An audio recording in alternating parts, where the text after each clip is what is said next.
Hello and welcome to Pods Like Us. I'm Martin Quibell, known to my friends as Marv, and this time I am pleased to be talking with a guest who has an incredible history in the world of podcasting, and at such a young age as well, I might add, but that's easy for somebody of 54 to say, I suppose.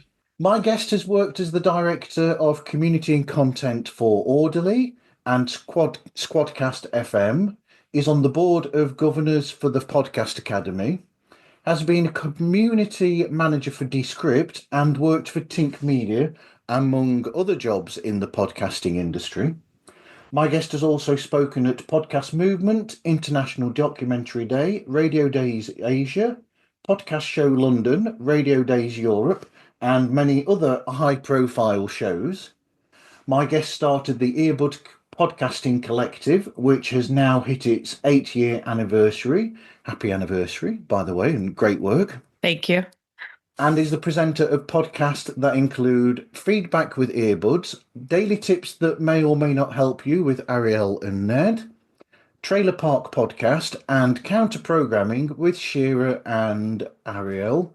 And if two of those titles didn't give away already who my guest is, then I don't know what will. My guest is the wonderful Arielle Nissenblatt. Hey, Ariel, thanks for speaking today. What an intro. That was cool. Thank you very much. Happy to be here. Scripted.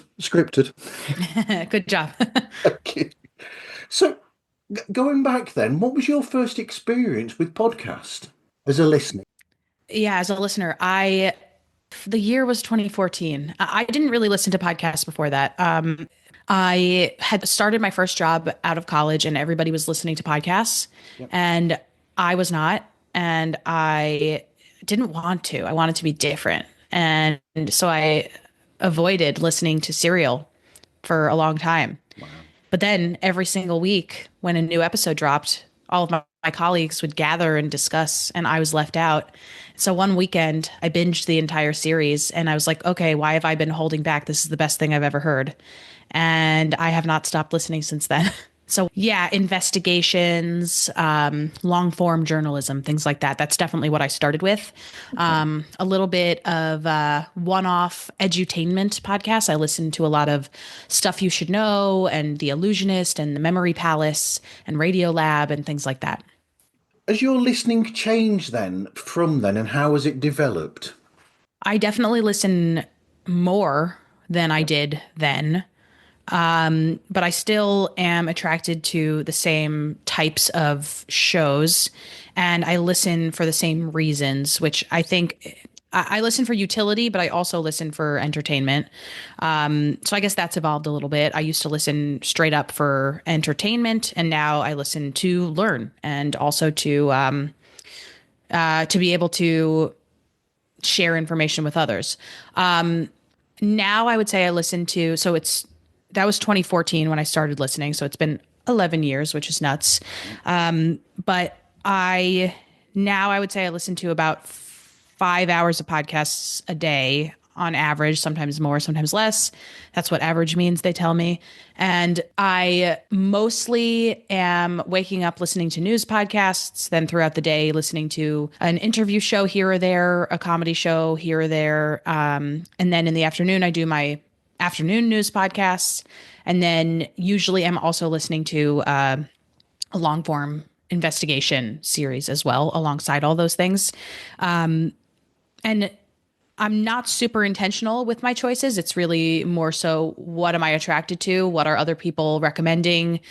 As I'm scrolling on Pocket Casts or Apple or Spotify, what cover art is standing out to me? And also, what am I being recommended in the other podcasts that I listen to? Wow, cool. So how did you transition then from being a listener to being somebody that works in the podcast industry? It When I was in that transition from a listener to somebody who worked in podcasting, it seemed like it was going to be impossible. I had no idea how to break in.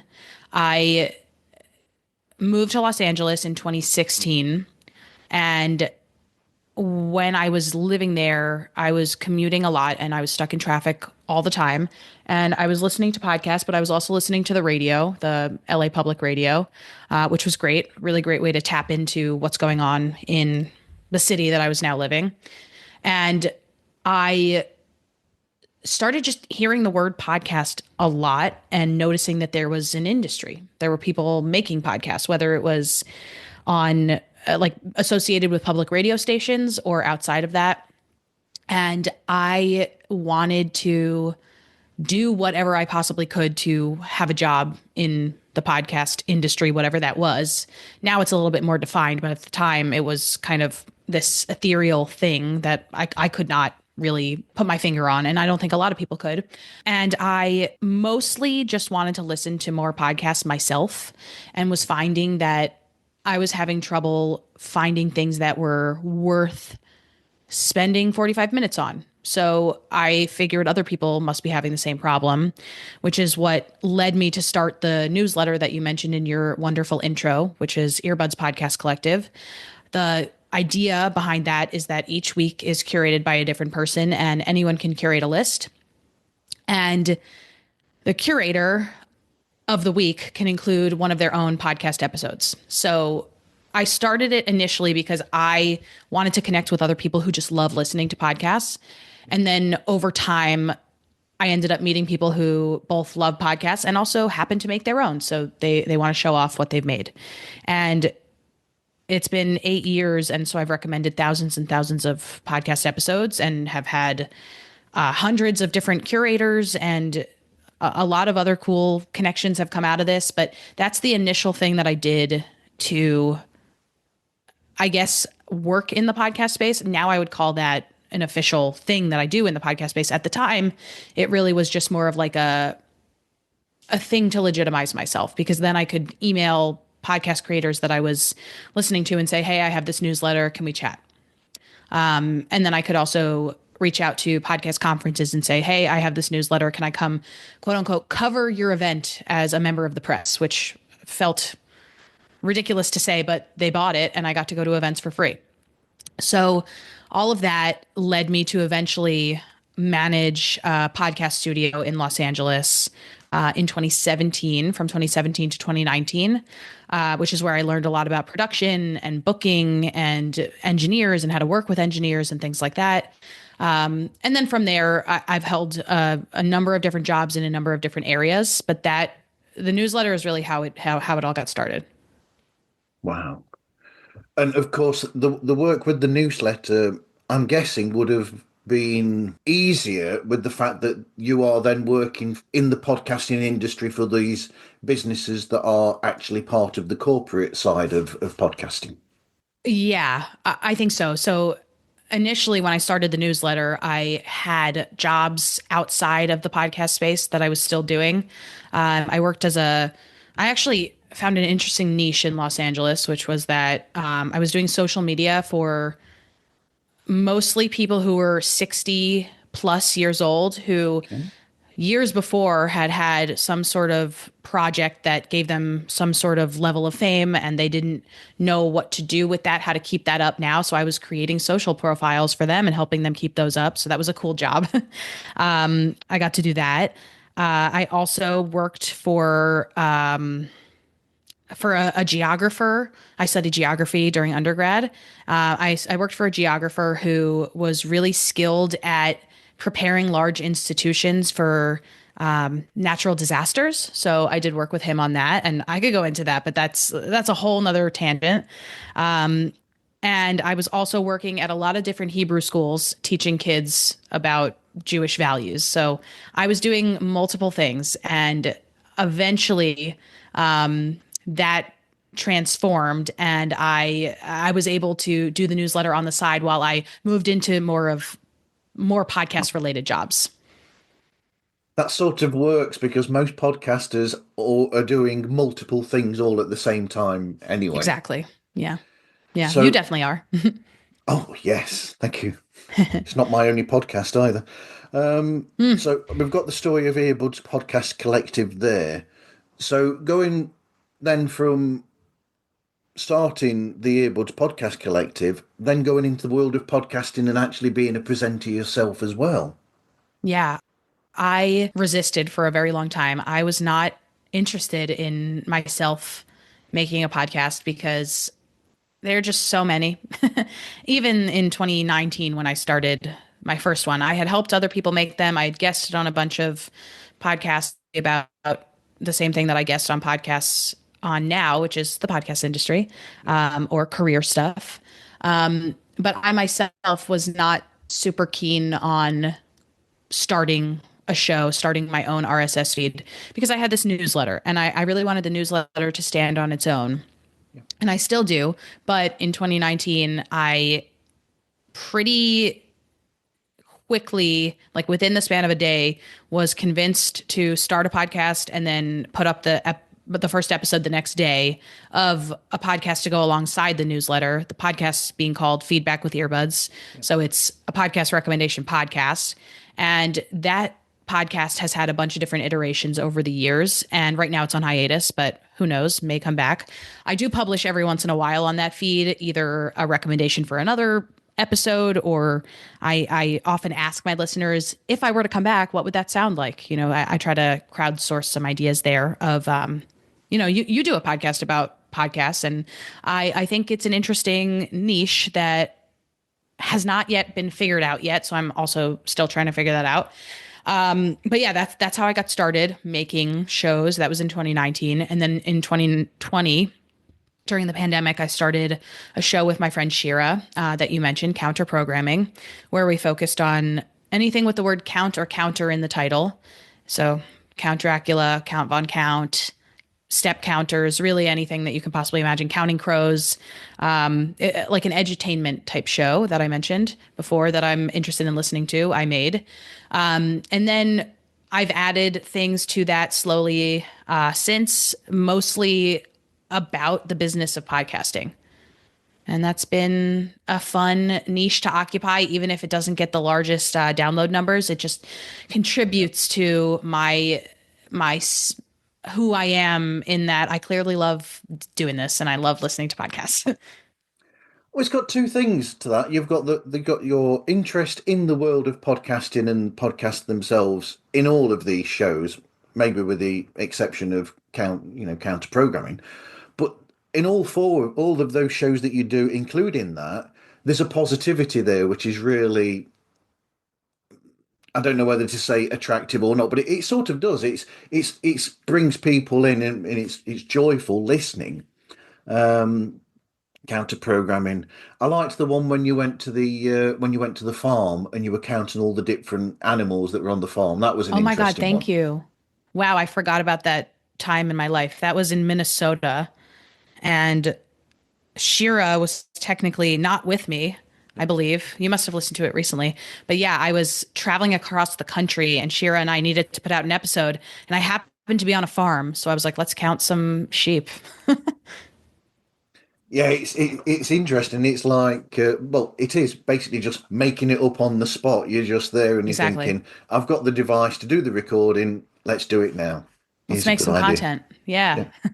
But I also liked that because it was the whole idea was that because we were in lockdown at the time and there was the COVID thing going on, you were countering what was going on Yes. with this thing that was more positive because everybody was down and depressed about being stuck indoors.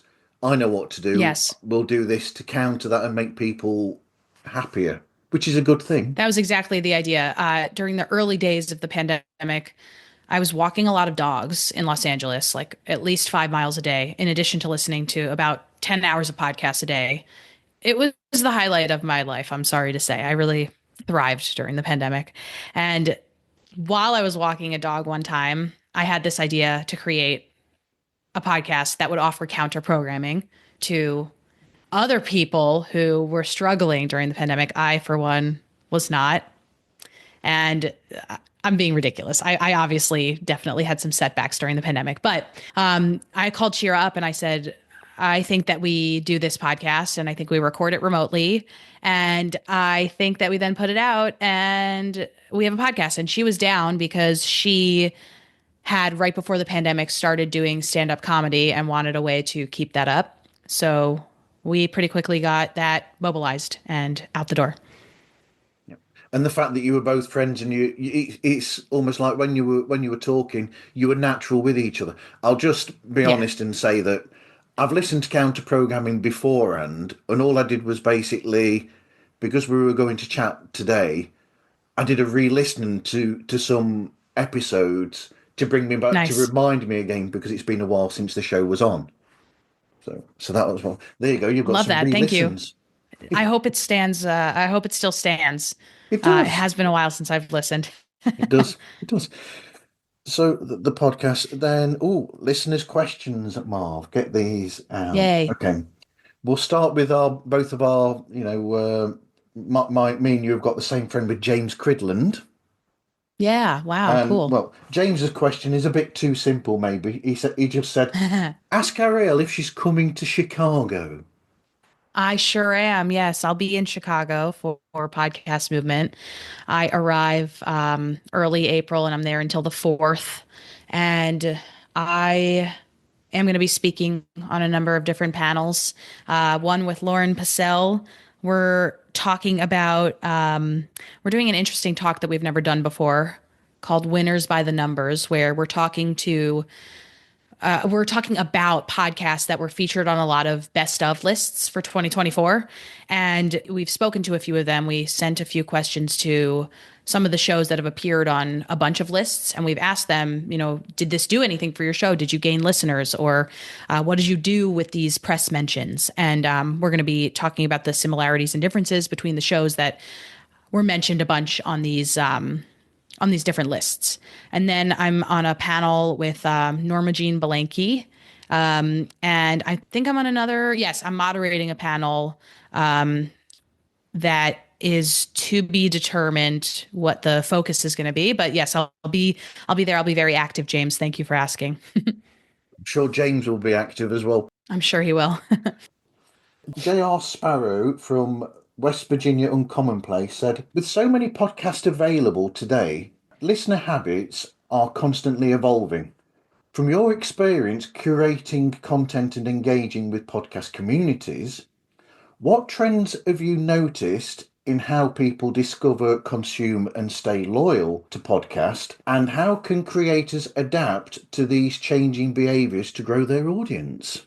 Okay, so first, let's touch on the differences between how people discovered in the past and how people discover now. Okay. I think in the past, scrolling on Apple Podcasts, scrolling on Spotify was more effective for creators, as in, if your show was featured on the homepage of Apple or Spotify, you would probably see a big spike in downloads for the time that your show was being promoted there. Yeah. Nowadays, while that is still useful, there's a lot more that goes into somebody's decision to listen to a show. So it's a multi-pronged approach where you want to get featured on Apple and Spotify. You probably also want to be active on your social media platform of choice. You probably also want to have really nice cover art.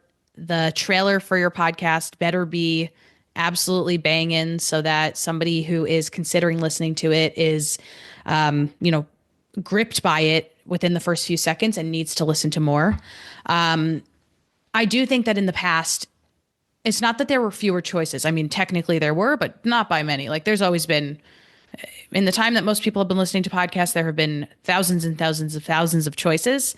Now there's just even less of a monoculture, and there's so many different niches that we can play around in, which is great for the individual listener and even for the advertiser who can really target their target demographic, who can really get to their target demographic.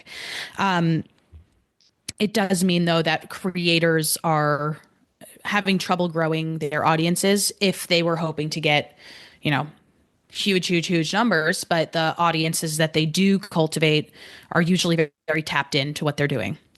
Did that answer the question? I think so. I think it Okay, does. lovely. Glad. So your suggestions to the creators are to work more in the social media side of things. I am suggesting to the creators not necessarily to spend a ton of time on making the perfect post for social media, but to be where your listeners are. And that could be social media, it could be IRL, it could be, at a coffee shop, where you do a partnership with the coffee shop to do a live show, or even just putting up flyers at the coffee shop, or other types of ways. Like, oh, if you have a podcast about local craft beer, you Yep. should probably be partnering with a local brewery.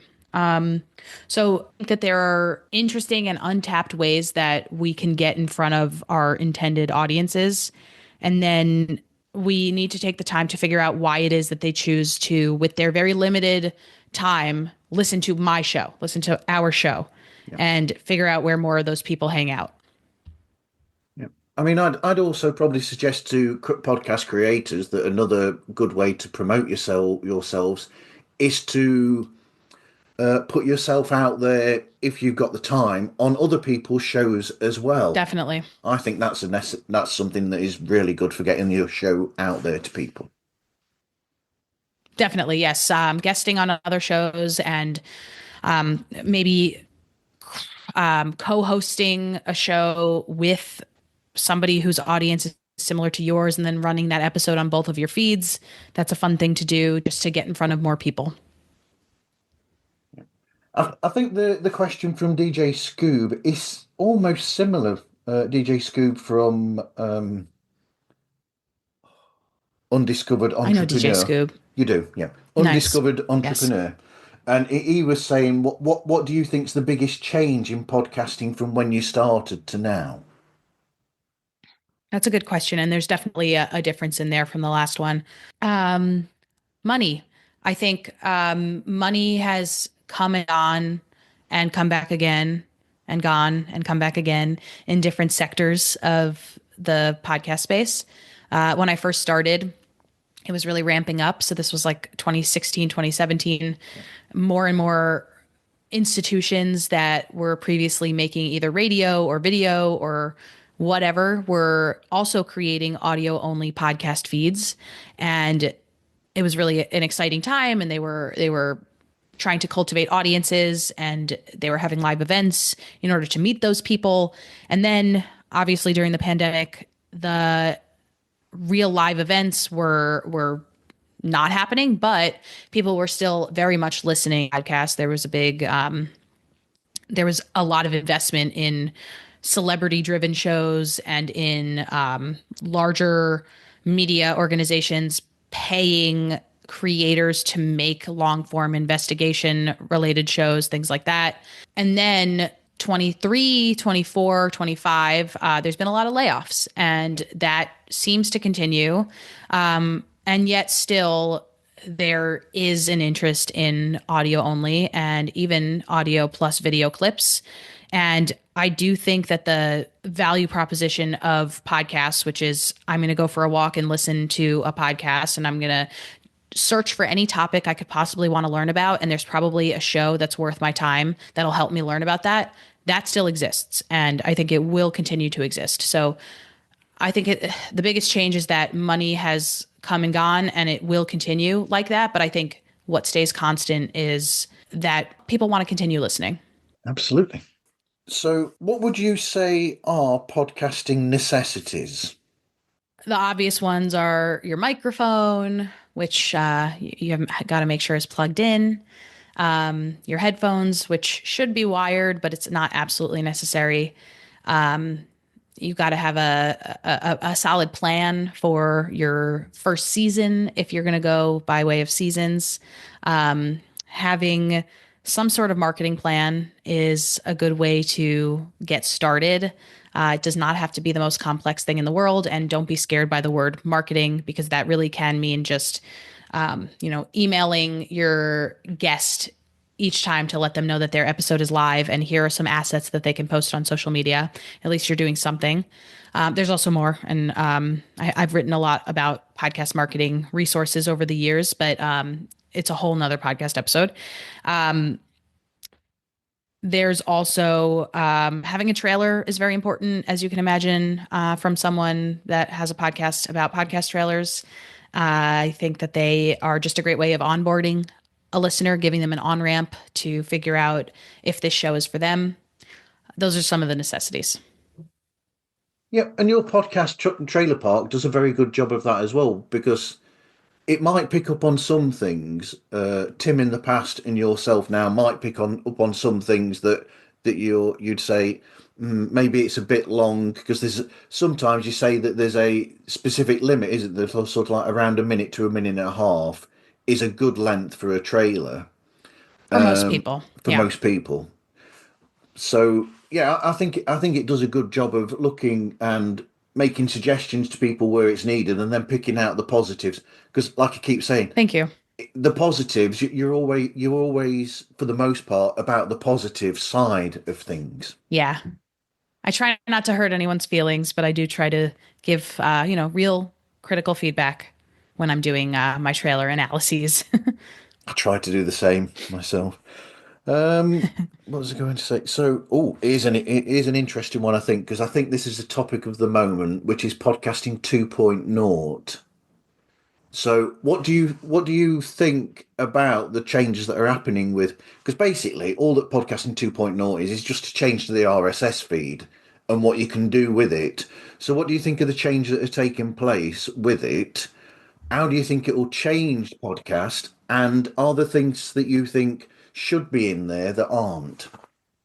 There may be. I am not super well versed in podcasting 2.0 and all of its intricacies, but what I will say is that I think any changes to the RSS feed that make podcasting more accessible are great. And I think the issue that we have is that a lot of people don't know all the capabilities that they can, flip the switch on for their podcast. So that's a big opportunity in the future. And, I think the average creator who sets out to start a podcast does not know that their podcast is being distributed by way of this technology that has been around for a really long time. Yep. And that technology can evolve and can gain components that make that technology, like I said, more accessible. So education is big. Education is a big opportunity in that arena. Are there things that should be in podcasting 2.0 that are not? Yes, definitely. I don't know what they are, though. That is where my knowledge stops.